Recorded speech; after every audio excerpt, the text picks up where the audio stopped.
ఈ యొక్క ఉద్యోగుల పట్ల ప్రభుత్వం యొక్క వైఖరిని నిరసిస్తూ ఈ రోజు ప్రతి తహసీల్దార్ గారికి వినతి పత్రం ఇవ్వడం జరుగుతున్నది.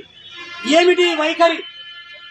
మనకు పిఆర్సీ ఇస్తామని చెప్పేసి ఇంతవరకు పిఆర్సీ ఇవ్వకుండా ప్రభుత్వము ఇంకా ముందుకు నడుస్తూనే ఉన్నది. పిఆర్సీ యొక్క కమిటీని ఒక 6 నెలలు మళ్ళీ పొడిగించడం అనేటటువంటిది చాలా బాధాకరం. అదేవిధంగా కాకుండా మనకు పెన్షనర్స్ కానీ ఎంప్లాయీస్ కానీ పెండింగ్ లో ఉన్నటువంటి బకాయిలు ఇంతవరకు రిలీజ్ కాలే. దాదాపు 10,000 కోట్లు ఇమీడియట్ రిలీజ్ చేయాలని చెప్పేసి ప్రభుత్వాన్ని డిమాండ్ చేస్తా ఉన్నారు. అదేవిధంగా కాకుండా హెల్త్ కార్డ్ ఉద్యోగులు ఏమన్నా అయితే చాలా ఇబ్బంది పాలవుతున్నారు. వాళ్ళకి హెల్త్ కార్డ్స్ లేవు.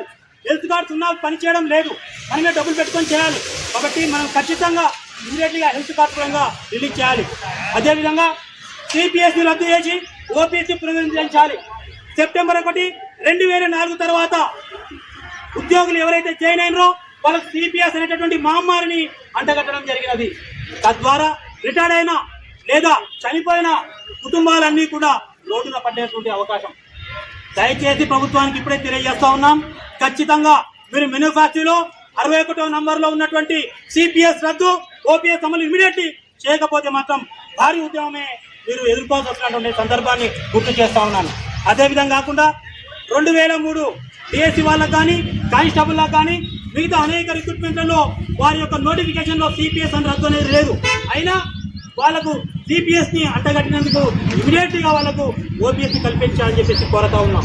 అదేవిధంగా కాకుండా కాంట్రాక్ట్ అవుట్సోర్సింగ్ ఉద్యోగులు కొన్ని దశాబ్దాల కాలంలో పెట్టి చాకిరీ చేస్తున్న వారికి కేవలం 10,000, 12,000 ఇస్తూ వారికి పూట గడవడం కష్టమైంది. వారికి నెలసరి వేతనం కూడా 6 నెలలకు ఒకసారి అందుతుంది. ఖచ్చితంగా వారికి ఒక ప్రత్యేక నిధిని ఏర్పాటు చేసి వారికి నెలకు మరలా 1వ తారీఖు జీతాలు ఇవ్వాలని చెప్పేసి కోరుతా ఉన్నాం.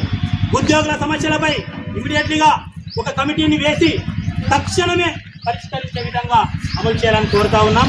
దయచేసి మీరు అందరూ వచ్చినందుకు మీ అందరూ కూడా ధన్యవాదాలు తెలియజేస్తా ఉన్నాం. ఇప్పుడు ఇక్కడైంది కాక ఆర్టీఓ ఆఫీస్ కూడా ఇక్కడ ఉన్నటువంటి వాళ్ళందరూ రావాలి.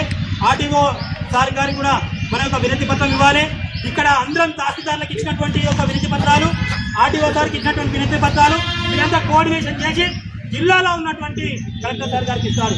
జిల్లా కలెక్టర్లందరూ కోఆర్డినేషన్ చేసి ప్రభుత్వ ప్రధాన కార్యదర్శి సిఎస్ గారికి ఇస్తారు. సిఎస్ అన్ని కోఆర్డినేషన్ చేసి సీఎం గారికి ఇస్తారు. మన యొక్క సమస్య ఏందో తెలుస్తుంది. ఒకవేళ అప్పుడు కూడా వాళ్ళు మన పైన ఎలాంటి దయ చూపకపోతే ఖచ్చితంగా డైరెక్ట్ కరెక్షన్ ఉంటుంది. అప్పుడు ప్రభుత్వాలు అతలాకుతలమవుతాయనే విషయాన్ని తెలియజేస్తూ ఈ అవకాశం ఇచ్చినట్టు అందరికీ కూడా ధన్యవాదాలు తెలియజేస్తున్నాం. థ్యాంక్ యూ అండి. Thank you very much.